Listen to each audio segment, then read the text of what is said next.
Welcome to Photo Finds. I am your host, Kevin Yee. Let's get started this week at Legoland Water Park, where we've been recently before, but there's a couple of new things I wanted to point out. First, on their sign within Legoland advertising that there is a water park, if you kind of zoom in and look at the water playground here, you'll see it doesn't really look exactly like the actual water playground does once you get in there. And that's because what they're using as advertisement is the San Diego Legoland Water Park rather than the one that's here. At the beginning, or the front of the Legoland Water Park, they've added these kind of pylons to make it look a little bit more brick-like, and I kind of get the impression they're going to keep adding things to it as they go. So this will become kind of more Lego-ish as time goes by. Now this is something I didn't provide much coverage on originally. You have these fake Lego blocks. They're soft and rubber, not actual Lego blocks, that you can snap onto your Lazy River raft.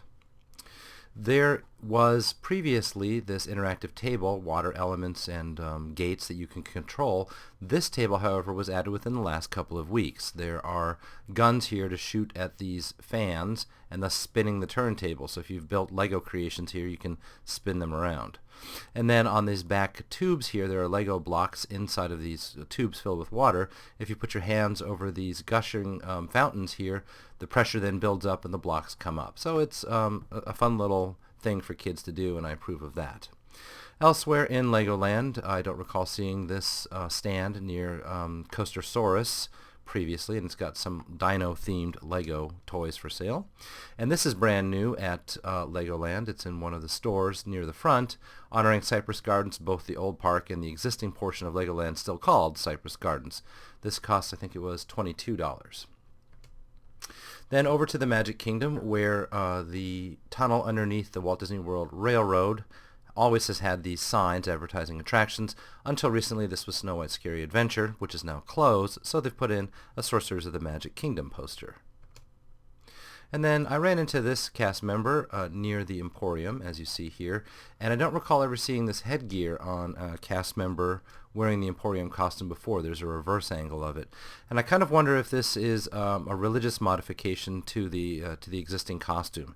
There was a case in the press about this at Disneyland on the West Coast about 2 years ago. So it's possible that this is now just standard procedure in Disney costuming, that when a request is made for a religious alteration to the costume, that it is done without need for lawsuits, etc., to keep things out of the press. This caught my attention both because of the inherent humor of the image, this pigeon sitting on Walt's hand, kind of Walt's little friend, right? As well as the fact that a scene like this was happening last week when I was at the same spot. In fact, if we zoom in on Walt's head, do it even a little bit closer here, you'll see that there are droppings on Walt's head now, and it gets less comical the more you think about it, that this pigeon hangs out on Walt's statue all the time, presumably why they didn't create a statue of Walt Disney for many years. Switching over to Storybook Circus, these trees are new, covering up the second Dumbo, or will soon cover up the second Dumbo, and separating it from the Tomorrowland Speedway. Then the walls have started to come down around the second Dumbo to be replaced by the more temporary green fence, so the red construction wall stops here and around the other side as well. And this is brand new. There was a construction wall here as well recently. Behind the wall here is the Casey Jr. splash zone. You can see some of the animals poking out over the top here, and then you can also see this brand new sign that has appeared behind it. Let's take a closer look at the sign there. It says Casey Jr. Splash and Soak Station, and again this will be the staircase down to the child's interactive playground, water playground. Now you can poke your head, or your camera in this case, underneath some of the fences that they've got up now. They're very temporary fences.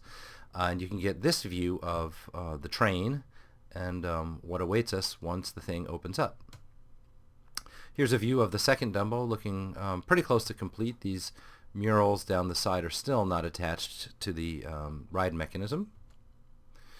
And then this is not anything particularly brand new. I just haven't snapped a photo of it. It's several months old now, but this is on the Walt Disney World Railroad around the backside, going between Frontierland and Fantasyland, I guess Storybook Circus.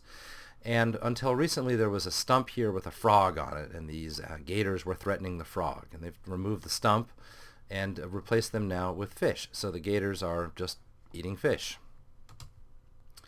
This is at the Storybook Circus train station, a little hidden Mickey made out of rocks. Since these are very temporary looking rocks, possibly this was just a cast member having some fun rather than an official hidden Mickey. Though, of course, just around the corner from here, almost toward the restrooms from that train station, you'll find some official hidden Mickeys in the ground, buried in the ground. But right around the corner from here, these trunks, which just provide some placemaking, some additional theming around the restroom area, they've been there, but the trunks haven't always had this signage on them. So now they've got Disney characters. Here reference the Big Bad Wolf, and here the hippo from Disney cartoons, and here's the Dumbo as well. That's just been added to give it not just placemaking, but kind of a Disney-specific placemaking. Now, turning around from here and looking over the fence, I'm in that same spot near those trunks by the restroom, we'll see the last building in the Storybook Circus area being constructed, and it's got concrete. It's a full-size building. It's the yellow tent, if you're looking at the One Man's Dream model, where it is unlabeled.